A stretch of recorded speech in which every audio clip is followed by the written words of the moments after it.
My name is David. Welcome to week 26 of 52 churches in 52 weeks. So as you can tell with the background here, this is not going to be one of my typical Sunday morning church visits. So I'm not going to name where I'm going for this business or the location, but I think it's an interesting thing to look into. Previous visits, one thing I'm very fond about is older type of traditional type of churches in the way that it preaches through architecture. So for week 14, I went to an Episcopal church and just loved the way that the building preached, because as soon as you walked in, you were greeted by a baptismal font which represented Jesus Christ's ministry. As you got further into the church worship center, there were statues of all the apostles and key moments in Jesus Christ's 3 years of ministry. But then as soon as you got to the altar, you took your first step. And above that was a crucifix. And then on the left side was the angel of death. On the right side was the angel of life. And you got further up, then there was this cross. It was bedazzled. And it was supposed to represent the resurrection. And then the stained glass windows up right above the altar would depict the ascension. So it was preaching through the building. One of the things that I noticed with that visit was the congregation wasn't getting any younger. With last week's visit to the Community of Christ with the Stone Church, it was one of the most difficult church experiences I've ever had, because the congregation was getting news, being forced to accept the reality that the church community as it stood wasn't going to last much longer if they didn't act on it right now. One of the questions I have from this is, what happens to the church building when it outlasts the church congregation? So tonight I'm going to hang out with a few friends, and we're going to have dinner at this old church from 10 years ago that's been transformed, renovated, rehabbed into a new restaurant. And so I've been here once before, and I absolutely loved the building itself just due to the church nerd inside of me.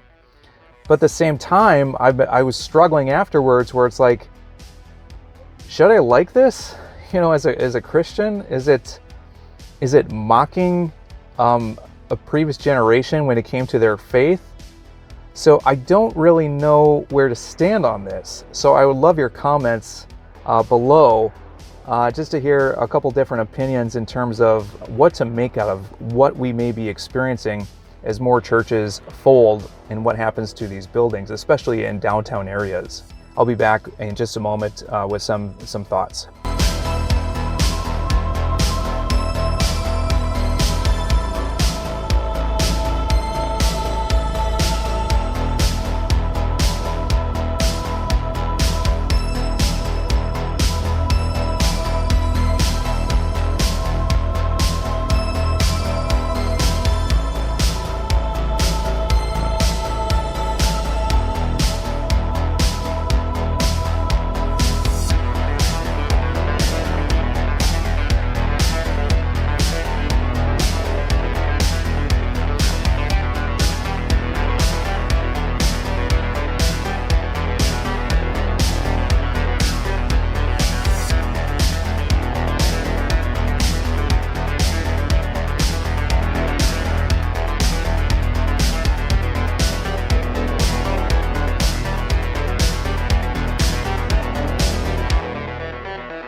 So got back from dinner, which is weird to say for these visits.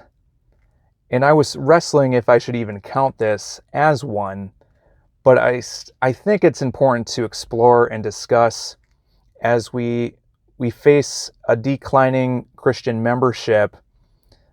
Again, what happens to these buildings?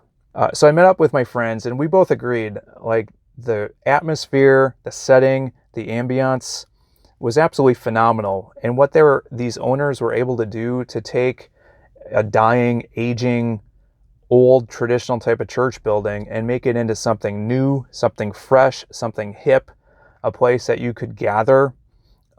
It's a testament and an accomplishment in itself. At the same time, my friends and I were we had this nibbing feeling continually pecking at us, where it's like, is this right? Like I feel weird enjoying this. We got our dinner, and afterwards, the staff was fine with this. They just let us peruse around.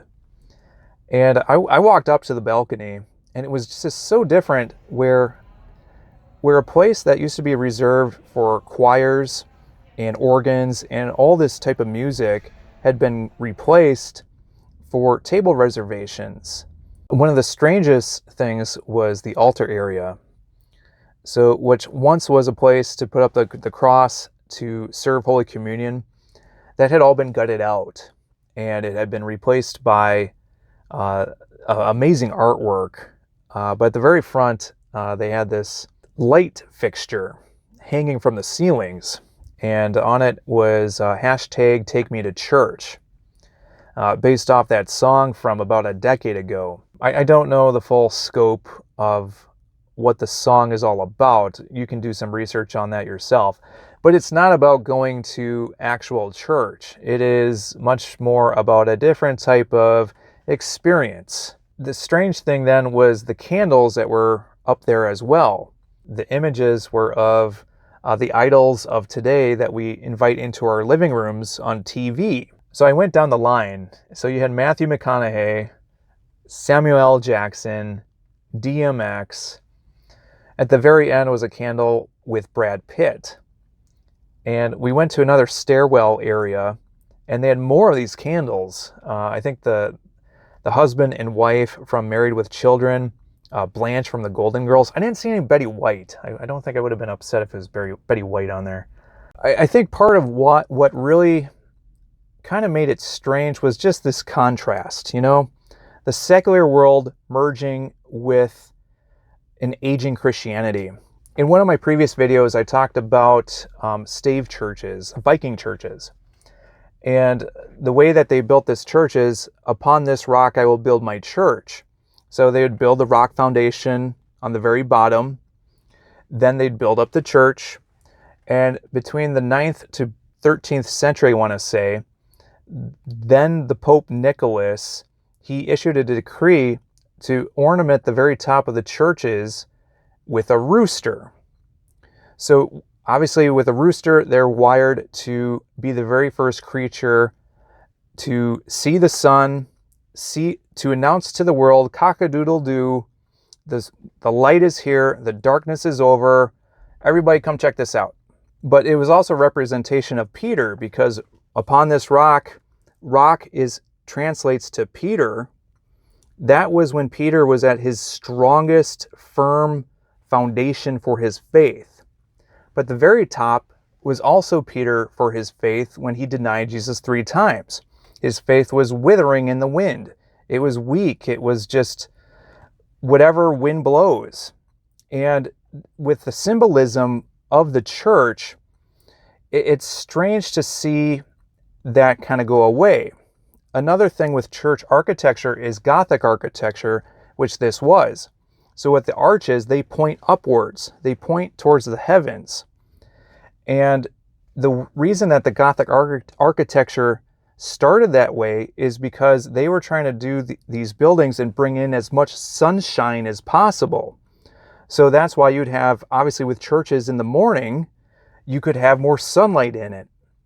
With this, it's like it was a nightlife spot. So it's like the Gothic architecture, like you're letting the darkness in. It's this strange reversal of things. This visit is challenging some thoughts that I've had when it comes to symbolism in church. We glitter up the church, we bling it up, we ornament it with all different types of objects to represent our faith. And you look in the Bible, especially the early Christian life, like it dictated Christians to be free from materialism, free from debauchery, to do everything that you could to heal and help the poor. I look at some other type of church movements like the Amish-style Mennonites and even Puritans and Quakers. Like they have no objects, no symbolism in their meeting houses or their churches. With my last visit to the Community of Christ, listening to a leader talk about how 60% of that church budget was going towards maintaining the building, for a church body where they were aging and not getting any younger, it's one of those things where, okay, with the church building, that's one thing, but the church body, like, that's the church, because we are sinners, we're singles, we're married couples, we're divorced, we're teenagers, we're kids, we're the elderly, we are, I don't know, what else are we? Grandmas, grandparents, what have you. But the one common thread, the one thing that holds a church all together is Jesus Christ. Do we need the cross symbolism? It's great, not necessary. It's the faith. It's the faith to call on Jesus Christ. So with this visit, again, there's a sense that maybe it's knocking at the traditional type of Christian upbringing, the type of Christian symbolism.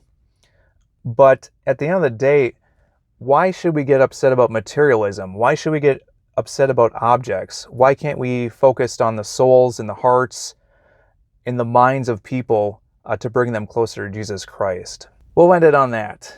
But I hope you enjoyed this visit, even though it's not really a church visit.